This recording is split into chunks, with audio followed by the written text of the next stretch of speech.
Well, this is Baba Kobe, and here I've got Tony Strong. He is to tell us about his life in the UK. Anyway, Tony, can you say what you know about yourself and what you have so far achieved in your life? Well, my name is Anthony Edward Strong, Yes. and I try to avoid doing too much in my life, partly because I'm a very lazy person, and also due to the fact that if I were to do anything too adventurous, I might find it could kill me or something like that. So I try to work on a basis of safety. My full name is Anthony Edward Strong. Yeah. My middle name is Edward. My father's middle name was Edward, and his father's middle name was Edward. And I have no idea why, because I haven't checked on my genealogy.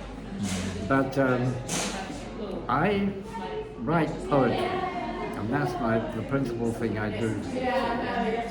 And I don't call myself Tony Strong, because there's a fictional writer called Tony Strong.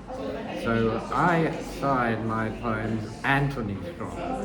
That's not because I'm too posh, it's just because there's somebody else who's got the same name and they write things as well. So All right. that's about it so far. Okay. All right. So, you have you ever moved or traveled from the UK? Is a very good point. Now I can answer that question by saying that I have two passports. This one, I'm not going to show you my ugly Yeah, face. it's okay. This was when I was 22, and this one is when I'm 84. So 62 years have gone by. Would you like to know how many entries there are in this one and this one? Well, I can tell you, there are no entries in either of them, because Yeah. I've hardly done any traveling at all. The only time I've been abroad was when I went to visit somebody in Germany, and she was a friend of mine, and in those days you could get a special temporary visa to go over. And so that's what I managed to do. But I've not been very adventurous.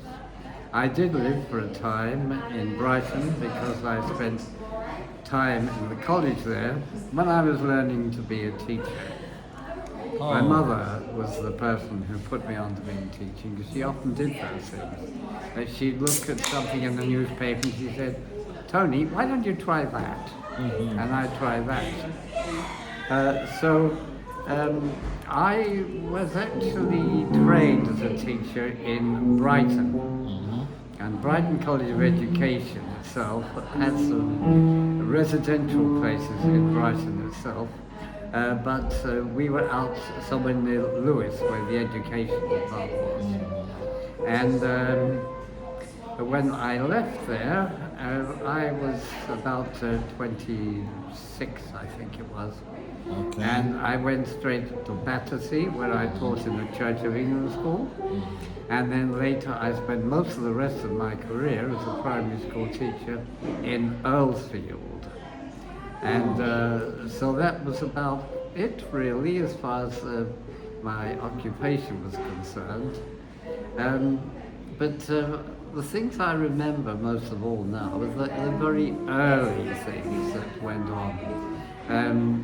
For example, my mother, who was a nurse, looked after me and my sister, who was 2 years after I was, and looked after us very well because she'd been a nurse, but she had to give up her occupation because there were bombs flying around over the place in London at the time. My dad was away as a gunner in the Royal Artillery, and fortunately he managed to survive the war, as did we, and that meant that almost immediately after school I went to the junior school, West Hill Junior, Yeah. where I began my education. I was quite precocious because I could actually read quite well before I went to school. And the strange thing was I didn't learn so much by, say, abacada or A, B, C, D. I learned by whole word recognition. I could look at a word and I tended to know what it was without having to say all the letters and things of that kind. So I was lucky. I wasn't so good at maths. Later on I turned out to be useless at science and fairly useless at geography. I knew where things were, but I couldn't put them down on paper very much. That was me. Anyway, those were my early years. And I had a really great teacher. Her name was Mrs. Jenkins. And a long time after she had died, I wrote a poem. Can I read the poem? Yeah. Am I allowed to do that? Well, it isn't true that all poetry has to rhyme. A lot of what I write does rhyme, this doesn't. I've called it Notes on School Discipline, because she had a special way of dealing with children, including those who were very naughty. And I wrote this. Notes on School Discipline. School assembly about to start, facing our teacher in twos. Boy, girl, boy, girl, boy, girl. Short trousers, long skirts to the back of the hall.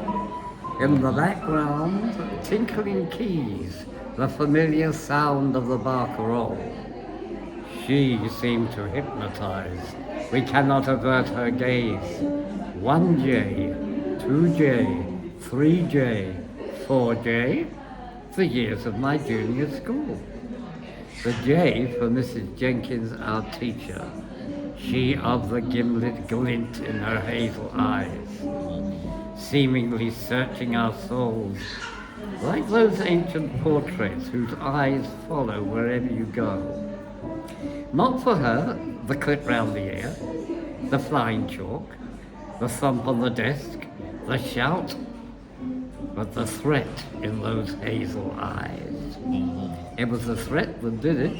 She didn't have to do anything after that. That was her. Personality.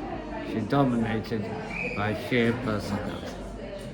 So that was what happened to my education. But very early. Yeah. I tell you another thing that actually. You seem to have liked the poetry a lot. Yes. And well, I only took to this about 12 or 14 years ago. And one of the reasons was Mrs. Jenkins. Okay. Not because we did a lot of poetry with her, but what she did was she instilled a love of language into us. And that love of language, I always remember sitting there and she said one day to us, if you get a chance to learn Latin at your new school, go and learn it. And I thought Latin was a dead language. And she said, no, it's not. No, it's not, she said. Because what it does, Latin, it gives you the basis of so many of the words in European languages. That includes English. Because most of the little words that we learn are little tiny words, and they're Western Germanic. We say on, put, go, buy, run, eat, smell, and words like that, which we use very, very frequently. The small ones are usually of Western Germanic origin. And the long ones, well, as I said, I've always been fascinated by language. One of the words from fascination came from Latin, fascinare. And fascinare meant to bewitch. And so that's really kind of what fascination really is, isn't it? You bewitch something, you're fascinated by it. So that was that particular thing. And I carried that on right into my secondary school. When I got there, oh yeah, they do Latin. I'm really glad about that. Thank you, Mr. Jenkins. Anyway, that's all right up to now, I think. Okay. At secondary school, well, that was rather different from the junior. Yeah, very different. Anyway, so apart from school, you saw the traveling. You said you only went to Germany. What about in the UK? Well, I spent a lot of time at college in Brighton. I have been to a few other places. On school journeys, when I became a teacher myself, I went to Scotland. I went to the Isle of Arran, which was a really lovely place to go. It's called Scotland in miniature. And I used to take a large group of children up there. And they're wandering all over the hills, and you look up there and you could see an eagle flying and so on and so forth. Climb up the side of a mountain, then look down, and there's a beautiful lake, and with the fir trees around, you look just as though you were in Finland. But you weren't, you were in Scotland. And that was a place that I really liked to go to. And also in the West Country, we went to Thurleston, where I did have quite a big adventure, and I was a rather naughty teacher. What did I do? Well, I took the children on a walk round the cliffs there. And I'd been along and covered most of this area, and so I thought the rest would be the same. Anyway, I took these children along there, and I said, right, come on, walk along. It's a bit narrow here, so make sure that you attention. Don't start playing around. You might fall over the edge of the cliff. And so the children said, all right. They were very well behaved, because when you're outside, you're more likely to be able to behave than if you're on the school playground. And anyway, we started walking along this path, along the cliff edge. And it got narrower and narrower and narrower, because I hadn't covered the whole journey.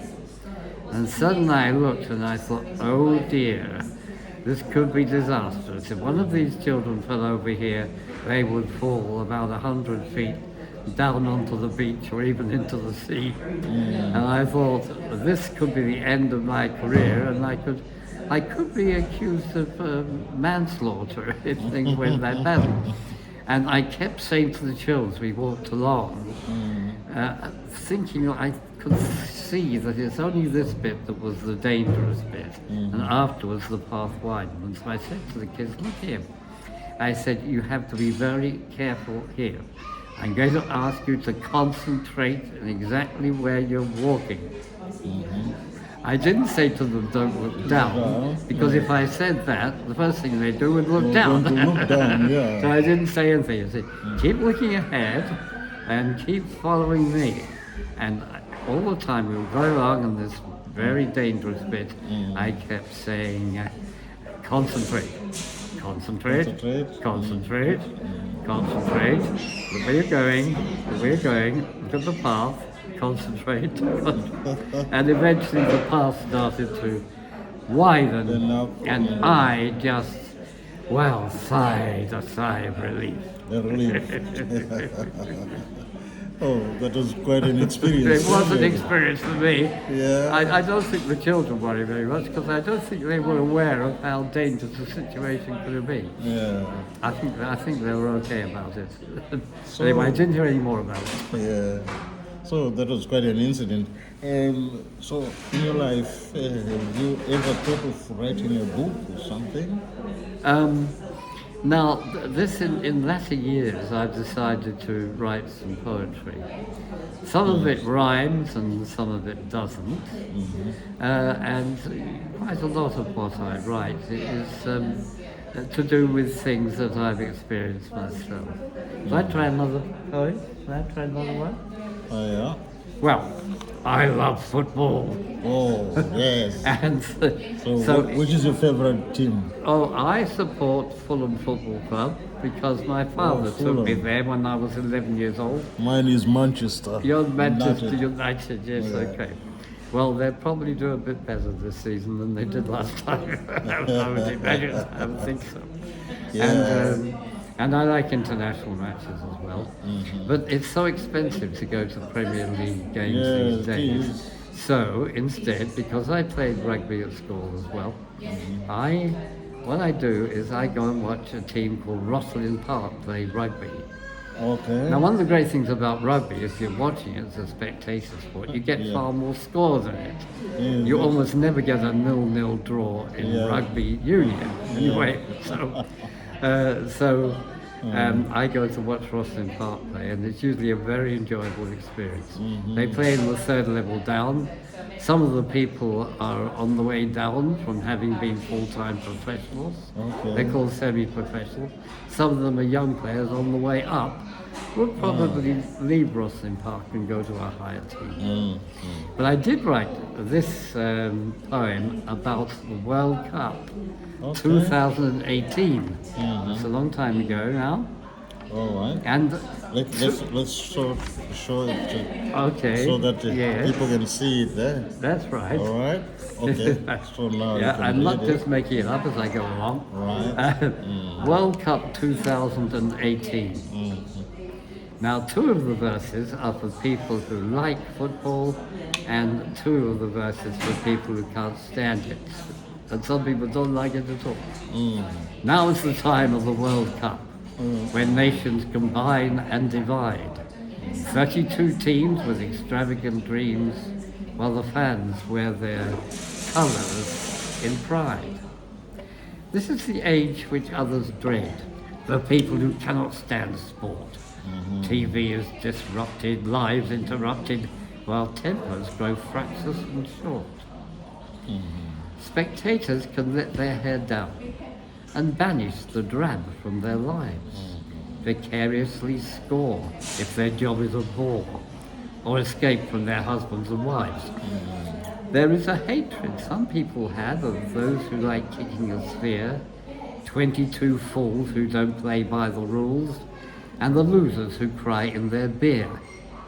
But the one thing we can be sure, to lessen our hopes or our fears, to render us happy or make us feel snappy, we must wait for another 4 years. Okay. So that was my Nice. take Very on good the point. World Cup. Yeah. But of course, Anyway. there's another World Cup coming up next year. Yes, So you can tell how World long ago Cup. I wrote that. Yeah. So That's you that always sport. prepare for the World Cup, isn't it? Well, that's right, yes, okay.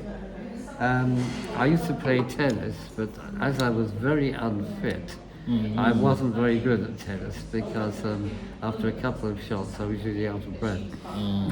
I did play tennis a bit, but not as a professional, just for the joy Yes. of playing it. But I didn't go far anyway. It's just because I moved from places. From one place, there's a mine that I used to work Yes. for, and moved to another. And there did not have the facilities that we had at the other mine. So I stopped playing. Yes. So I lost out that way. Anyway, it's nice to know that you also played. Yes, cricket I quite liked. I never got the hang of bowling, but I was reasonably good as a middle order batsman. I could at least stop the ball hitting my wicket. Yeah. Didn't score a lot of runs. Anyway, That's nice. So, what else apart from social life would you like to say in your life before we conclude? that's a very good point, yes. The thing is, I've never married. I've had a number of girlfriends over the years. There was one girl, I won't say her name now, in case she's recognized somewhere.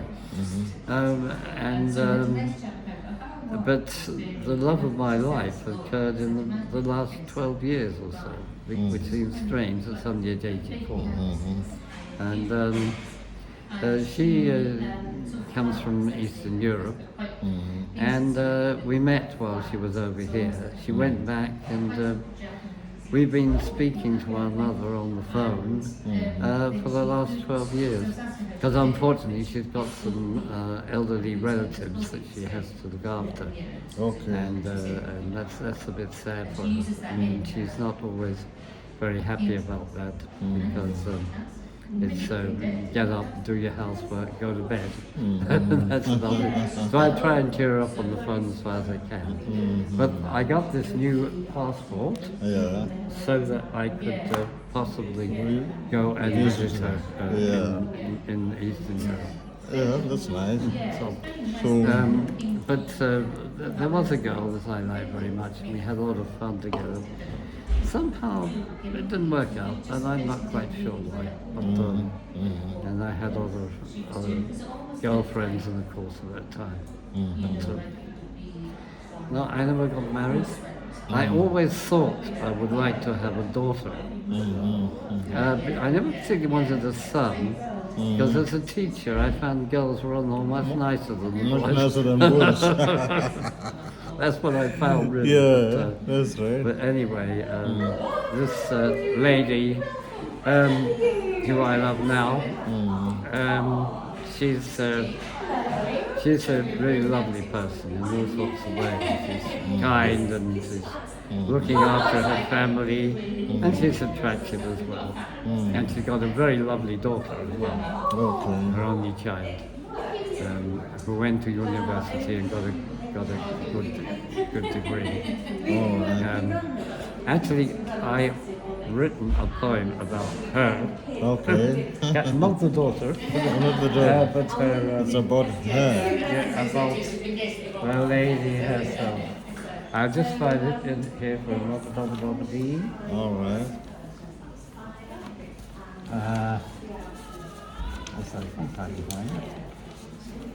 Oh yes. Now this is a sonnet. Yes. Now a sonnet always has 14 lines. It can't have more or less, otherwise it's not a sonnet.